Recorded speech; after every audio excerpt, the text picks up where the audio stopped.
So we've all heard that getting up earlier can help make you more productive and get more done throughout the day. But what if getting up earlier could also help speed up your weight loss? Well, it actually can, as unbelievable as that might sound. Simply getting up earlier could help you burn more fat, get in shape, and stay in shape. And in today's video, I want to go over exactly how getting up earlier can help improve your body, as well as a couple studies that back this idea up. As most of you already know, making changes to your diet is the #1 thing you can do to burn fat and improve your overall body composition. And there's some evidence that suggests that getting up earlier can help you big time with making good decisions with your diet.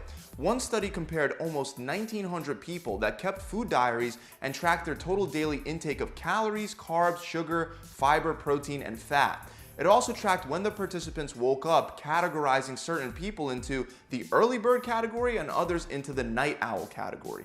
And it turned out that people in the night owl category were more likely to make poor decisions with the food they ate than the early risers. Night owls consumed a little bit less calories than early birds before 10 a.m. Over the course of the day, the calories between both groups, they evened out, but the people that woke up later made much poorer food choices than the people that got up earlier. This was especially true after 8 p.m., where the late risers consumed much more sugar and fat than the early risers did. Another study compared morning and nighttime preferences of different people, and it found that people that woke up later typically had a higher BMI than early risers. BMI is your body mass index, which is basically a ratio of your height and your weight. And the higher your BMI goes, it brings you closer to the overweight and obese categories. Now, it's important to note that neither of these studies shows direct causation, but instead they show correlation between getting up and staying up later and having poor diet habits. A lot of people that wake up later may be getting less overall sleep, they might not care as much about their overall health, and they might be making poor decisions when it comes to exercise. All of these other factors can also lead to eating more junk food and having a higher BMI. This means that it's totally possible for you to still get up later and still maintain a healthy diet as well as a healthy BMI. But why do early risers seem to have an easier time doing this? Well, let's start with the biggest benefit that getting up earlier provides, and that's starting your day off on the right track. I know that might not sound like that big of a deal, but the way that you would start your day is extremely important. This is why we say things like, you must have gotten up on the wrong side of the bed today. The truth is that almost all my clients that want to lose weight can't focus all their attention entirely on getting to the gym and eating right. They have other obligations, they have kids, they have to cook, and most of all, they have a job. Most people have to be at work between 6 in the morning and 9 in the morning at the latest, and most people will set an alarm right before it's time to wake up, leaving just enough time to shower, brush their teeth, and get out the door without preparing a healthy meal to take with them. This increases the chances of them eating something like a trail mix bar or some other fast food choice that sends their blood sugar up and down and causes cravings, as well as low energy throughout the entire day. It also takes all the other responsibilities they have and pushes all of them off until later. Now, getting everything done later makes perfect sense in theory because typically everyone's home from work by 5 or 6 o'clock, so you have at least a couple hours to get all that other stuff done before going to bed. But after working all day, you're going to be exhausted, and all you're going to want to do is unwind. After a long day, you've exerted so much energy and willpower at work that you start to delay your workout session. First, you say that you'll go after you take a nap on the couch. Then after your nap, you say that you'll go after you eat some food. And after eating, it's 7 or 8 o'clock and you'll say that you'll just go tomorrow. And since you're going tomorrow, you're going to start it tomorrow, right? You might as well start eating better tomorrow as well. Then the next day, the whole cycle starts all over again. All these small choices, starting with when you wake up, they stack up to create some serious psychological roadblocks that can prevent weight loss.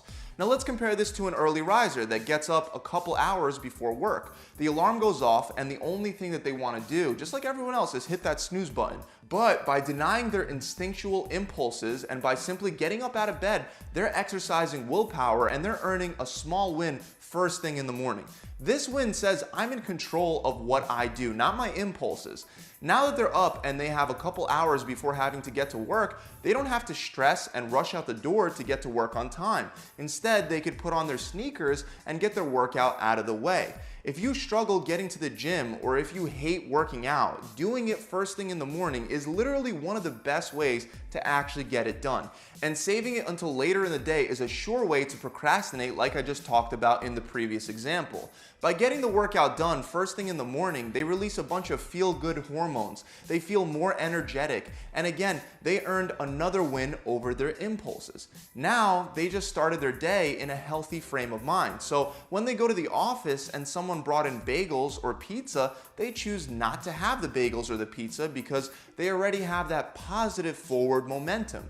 They use this positive forward momentum to focus on being more productive at work rather than grazing on food out of sheer boredom and counting down the minutes until it's time to go home. This same momentum carries over into the rest of their day, helping them make better food choices later on in the day, and it motivates them to set up their next day in a similar manner. Over time, this can lead to a healthier lifestyle, allowing them to maintain a healthier weight with less effort. Now, does this mean that every single person will do better getting up earlier? No. First of all, if you're self-employed or if you have a job that allows you to make your own schedule, you can wake up later in the day and still start your day off right by exercising first thing in the morning before getting caught up in all your work and all your responsibilities. Also, if you enjoy going to the gym later in the day and you actually make it there without procrastinating and you're able to still eat healthy throughout the day, you can easily be a night owl and still maintain a very healthy weight. But if you find yourself constantly procrastinating with diet and exercise like most overweight people do, I promise you, getting up a little earlier is one of the best things you can do to disrupt your daily routine and get yourself into an upward spiral that encourages good habits on a daily basis. One other thing that I do want to mention is regardless of whether you're a night owl or if you're an early riser, you want to make sure that you're getting enough sleep. This is something that a lot of people that stay up late at night struggle with, but it can also be an issue for early risers as well. One study known as the Nurses' Health Study found that those who slept 5 hours or less a night were 15% more likely to become obese over the course of the study than those that slept 7 hours a night. In another study involving 9,000 people, researchers found that the participants who averaged 6 hours of sleep per night were 20% more likely to be overweight than the participants that got at least 7 to 9 hours of sleep per night.